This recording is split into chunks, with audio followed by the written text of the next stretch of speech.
Quelle est la nature de l'être humain? Les humains naissent-ils bons ou mauvais? En d'autres termes, la bonne théorie est-elle celle de la bonté innée ou celle du mal inné? Quelle est la vraie nature de l'humanité? Mauvais. Que veux-tu dire par ce terme? Par exemple, Conky était-il mauvais? Car les membres du clan Conky n'ont sans doute jamais pensé que Conky était vraiment une mauvaise personne. En fait, il est possible qu'ils aient vu en Conky une lueur d'espoir. Le clan Kanki appartenait à une catégorie qui est plus prédisposée à la nature mauvaise, bien plus que les autres humains. Les normes du bien et du mal sont définies par les autres, les gens soi-disant normaux. Alors, le fait de considérer le clan de Conky comme mauvais ne rend-il pas le reste de l'humanité bon? Non, pas du tout. Parmi eux, le mauvais reste dominant à divers degrés. Donc si on exclut tous ceux considérés mauvais, tous ceux qui resteraient seraient bons? Mais n'y aura-t-il pas parmi eux des personnes considérées mauvaises par rapport aux autres? Alors l'implication de ces personnes dans l'établissement de la norme de bonté en premier lieu remet tout en question. Leurs critères erronés de la norme auraient pu exclure une faction bonne lors de la précédente sélection. Et si les membres du clan de Conky faisaient partie de cette faction? Ce dont tu parles, c'est de la difficulté de d'abord définir les concepts de bon et de mauvais? Les points de vue et les perspectives d'une personne peuvent changer radicalement et continuellement en fonction de son environnement et des circonstances dans lesquelles elle vit. Surtout sur le champ de bataille là où les gens s'affrontent, chacun portant sur ses épaules sa propre conception de la justice. Ainsi, les notions de bien et de mal perdent tout le sens qu'elles pouvaient avoir. En tant que penseur, j'ai tendance à m'accrocher à la croyance qu'elles ne perdent pas tout leur sens. Et je t'assure qu'elles perdent tout leur sens. Dans un monde tel que tu le décris, où il n'y a pas de distinction entre le bien et le mal, quelle est la nature innée de l'homme, d'après ton expérience? La nature innée de l'être humain est le feu. Quelle est la raison qui te fait penser que c'est le feu? Comment suis-je censé connaître la raison? En fait, je n'ai jamais réfléchi à ce qu'est la nature humaine pendant tout le temps que j'ai passé sur le champ de bataille. Mais ce que j'ai vu des humains de mes propres yeux sur le champ de bataille a toujours été plus proche du feu que d'autre chose. Es-tu en train de dire que les âmes humaines peuvent être éteintes aussi simplement que du feu?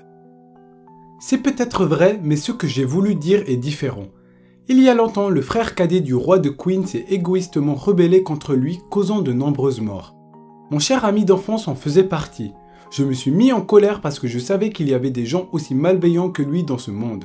J'ai donc utilisé cette colère pour l'écraser et venger mon ami. Mais après de nombreuses années, le frère cadet est devenu un allié, bien qu'il ait été un ennemi. Pour sauver sa femme, il se rendit sur le champ de bataille et finit par sacrifier sa propre vie. À ce moment-là, il n'était plus le personnage malveillant que je pensais qu'il était. Il en va de même pour Conky, je l'ai toujours considéré comme la pire des ordures humaines. Qui sait combien de fois j'ai voulu le massacrer alors qu'il était un général allié. Mais en fin de compte, il s'est avéré que ses actions provenaient d'une colère dirigée contre le monde, un monde qui tourne le dos à toutes les personnes opprimées et persécutées.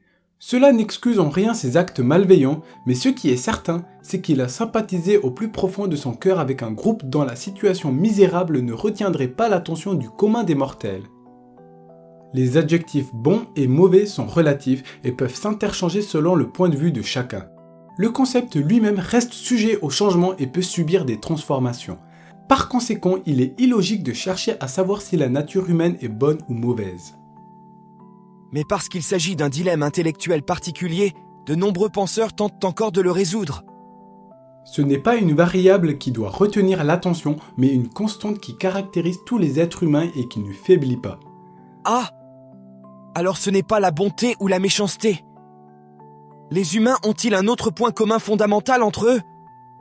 Oui, c'est exact, qu'ils soient bons ou mauvais, ennemis ou alliés, ils l'ont tous sans exception. De quoi s'agit-il? Il s'agit du feu de la vie et du feu de la volonté. Tout le monde sans exception possède les deux. Il ne fait aucun doute que chaque personne s'accroche à la vie. Quand on champ de bataille, la chaleur de ces flammes atteint son paroxysme quand elles se rencontrent. Lorsque quelqu'un meurt, sa flamme s'éteint, mais le feu de la volonté héréditaire est transmissible. Et ce n'est pas seulement entre alliés. Cette flamme est transmissible aussi entre ennemis. Les feux de la volonté peuvent se connecter et chaque feu dont quelqu'un hérite rend son propre feu plus grand et plus intense. Si les feux de la volonté de différents ennemis peuvent se connecter, alors tous les feux de la volonté finiront-ils pas par devenir un seul feu ? Tu estimes donc que la nature humaine est bonne. Y croire, c'est tenter de se soustraire à la vérité de ce qu'est réellement la nature humaine. Crois-moi. Pour les besoins de l'argumentation, disons que vous avez uni les 7 royaumes après avoir versé une immense quantité de sang, créant un monde sans la terreur de la guerre. Ce ne sera pas le genre d'endroit que vous aviez imaginé.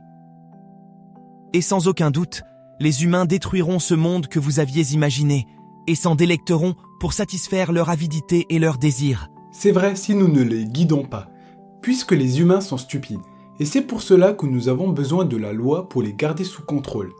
Mais ne penses-tu pas que stupidité et méchanceté sont 2 choses différentes ? Ton jugement sur la question de la méchanceté semble défaitiste. Si c'était le cas, il vaudrait mieux laisser les choses en l'état.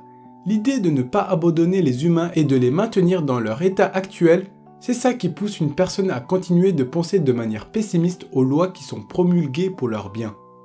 À mon arrivée ici, j'ai entendu dire que tu excellais dans le domaine de la jurisprudence. Tu dis qu'ils sont mauvais et pourtant tu consacres ta vie aux gens.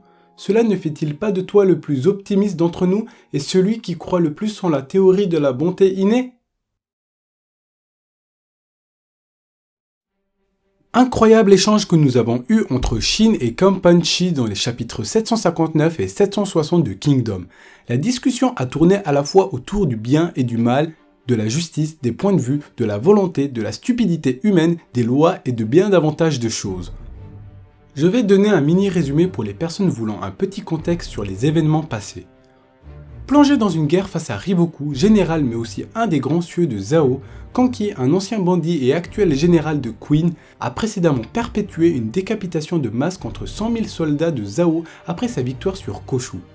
Néanmoins, il se fera tuer dans la bataille suivante lors de l'embuscade tendue par Riboku au moment où ce dernier fit son retour à son QG. Après avoir perdu Kanki et la majorité de leurs soldats, et après ne pas avoir réussi à s'emparer de Jian, une des villes les plus importantes, Queen décide de modifier sa stratégie. La première étape de cette nouvelle tactique est d'inviter à Queen un génie du légalisme appelé Kenpachi, faisant partie de la famille royale de Han. Mais une autre mission se cache. Il s'agit de profiter de la délégation envoyée par Queen pour espionner la capitale ennemie en cas d'une éventuelle guerre.